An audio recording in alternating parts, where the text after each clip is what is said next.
นี่อย่างตำตรงเพลายาซาบรังเงินสเปียสัทธาเธอดำหน้าดีจุยบนโตบนดายุแวะไว้มีในทางการเธอดำหน้าดีจุยเอาไอ้มินกับนัดทำไมดีจุยเอาไอ้เจจรานสควอลกันแต่จรานเป็นจังเตอร์กาลปีมุนตุโคโรนาខ្ញុំឧស្សាហ៍ទៅក្រៅប្រទេសអំពិតមិនត្រូវការទៅក្រៅប្រទេសទេនៅក្នុងប្រទេសក៏បានទៅដំណើរជួបមនុស្សប្រទេសទៀតនិយាយជាមួយមនុស្សដែលផ្សេងពីយើងដែលខុសពីយើងល្អហ្នឹងហើយដើម្បីរៀនច្រើនប្រទេសដែលខ្ញុំធ្លាប់ទៅលេងនៅយ៉ាងតិចមួយយប់មានចំនួន31ប្រទេសតាមលំដាប់ពីយូរជាងគេរហូតដល់ថ្មីនេះមានប្រទេសអ៊ីតាលីជាប្រទេសដែលខ្ញុំធ្លាប់ទៅច្រើនដងជាងគេឆ្នាំ1981អស់8ដងប្រទេសបែលហ្សិកឆ្នាំ1996ប្រទេសប៉ូទុយហ្គាល់ឆ្នាំ1997ប្រទេសអេស្ប៉ាញឆ្នាំ1999ខ្ញុំធ្លាប់ទៅបាន4ដងប្រទេសអេស៊ីបឆ្នាំ2000ប្រទេសសាអូតូមេនិងព្រិនស៊ីបឆ្នាំ2001ប្រទេសម៉ាឡេស៊ីឆ្នាំ2004ប្រទេសសិង្ហបុរីឆ្នាំ2004ដូចគ្នាខ្ញុំធ្លាប់ទៅបាន4ដងប្រទេសឡាវឆ្នាំដូចគ្នាប្រទេសថៃឡង់2005ប្រទេសវៀតណាមឆ្នាំ2005ដូចគ្នាប្រទេសប៉ូឡូញឆ្នាំ2006ប្រទេសស្វីសឆ្នាំ2006ខ្ញុំធ្លាប់ទៅ3ដងជាប្រទេសមួយដែលជាប់នឹងខេត្តខ្ញុំនៅស្រុកបារាំងប្រទេសម៉ូណាកូឆ្នាំ2007ប្រទេសហុងដូរ៉ាឆ្នាំ2007ដូចគ្នាប្រទេសលុកសំបួរដូចគ្នាខ្ញុំធ្លាប់ទៅជាមួយមិត្តភក្តិខ្មែរម្ដងប្រទេសកូឡុំប៊ីឆ្នាំ2008ប្រទេសអេក្វាទ័រឆ្នាំ2008ដូចគ្នាសហរដ្ឋអាមេរិកឆ្នាំ2009ប្រទេសហ្វីលីពីនឆ្នាំ2011ប្រទេសអង់គ្លេសឆ្នាំ2012ប្រទេសកូរ៉េខាងត្បូងឆ្នាំដូចគ្នា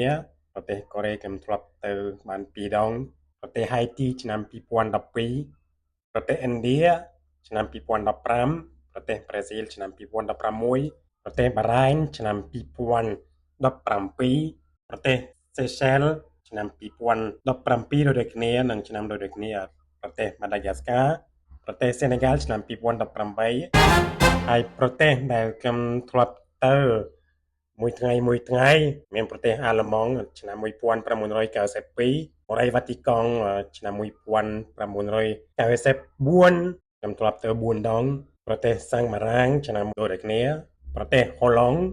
ឆ្នាំ1996ប្រទេសចិនឆ្នាំ2009និង2013ប្រទេសកុំប៊ីឆ្នាំ2018ហើយមានប្រទេសខ្លះដែលខ្ញុំគ្រាន់តែដូរយន្តហោះនៅអាកាសយានដ្ឋានអន្តរជាតិដូចជាប្រទេសកាបវែឆ្នាំ2001សាធារណរដ្ឋដូមីនីកឆ្នាំ2013ប្រទេសកាតាឆ្នាំ2017ទាំងអស់ពី3ដងអេមីរ៉ាតអារ៉ាប់រួមឆ្នាំ2017ដូចគ្នាហើយប្រទេសអារ៉ាប៊ីសាអូឌីតឆ្នាំ2018ខ្ញុំធ្លាប់ទៅដំណើរជំវិញពិភពលោកបាន2ជុំពីខាងកើតទៅខាងលិចពីខែ6ឆ្នាំ2009រហូតដល់ខែ7ឆ្នាំ2011ពីប្រទេសបារាំងទៅប្រទេសបារាំងឆ្លងកាត់តាមសហរដ្ឋអាមេរិកនិងប្រទេសខ្មែរហើយពីខាងលិចទៅខាងកើតពីខែ6ឆ្នាំ2013រហូតដល់ខែ